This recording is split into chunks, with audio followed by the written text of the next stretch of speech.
अस्सलाम वालेकुम। आज मैं आपको माहवारी की तकलीफ़ के लिए जो है ना एक मेडिसिन बताऊंगा जो आपको कोई भी प्रॉब्लम हो, हैज़ लेट आते हों, दर्द के साथ आते हों, ज़्यादा आते हों, कमी पेशी हो, दर्द वगैरह हो, तो उसके लिए जो हर तकलीफ़ में आप इसको इस्तेमाल कर सकते हैं। ये मसूद लैब के HR-21 नंबर ड्राप हैं। इसकी कीमत 120 रुपये है। इसका कोई साइड इफ़ेक्ट्स नहीं है।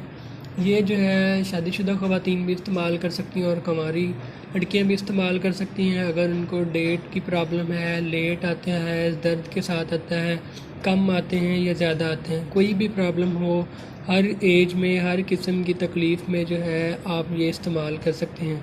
इसका कोई नुकसान नहीं है, कोई साइड इफ़ेक्ट्स नहीं है। ये होम्योपैथिक मेडिसिन है, बहुत ही अच्छी है। अगर हमल नहीं हो रहा, हैज़ की ख़राबियों की वजह से हमल की प्रॉब्लम है, तो तब भी आप ये इस्तेमाल कर सकते हैं। हैज़ ठीक होने के बाद जो है आपको हमल भी हो जाएगा।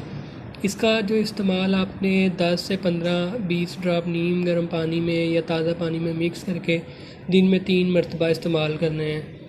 तो इसके साथ चावल, बादी चीज़ें, फ़ास्ट फूड, बाज़ारी चीज़ें आप परहेज़ रखेंगे तो आपको ज़्यादा फ़ायदा होगा। इसको आपने रेगुलर 1-2-3 महीने इस्तेमाल करना है। आपका सारा जो हार्मोनल सिस्टम है वो भी ठीक हो जाएगा, हैज़ वगैरह नॉर्मल हो जाएंगे। तो अगर मज़ीद कुछ पूछना चाहते हैं तो कमेंट करें या व्हाट्सअप करें। मिलते हैं नेक्स्ट वीडियो में। अल्लाह हाफ़िज़।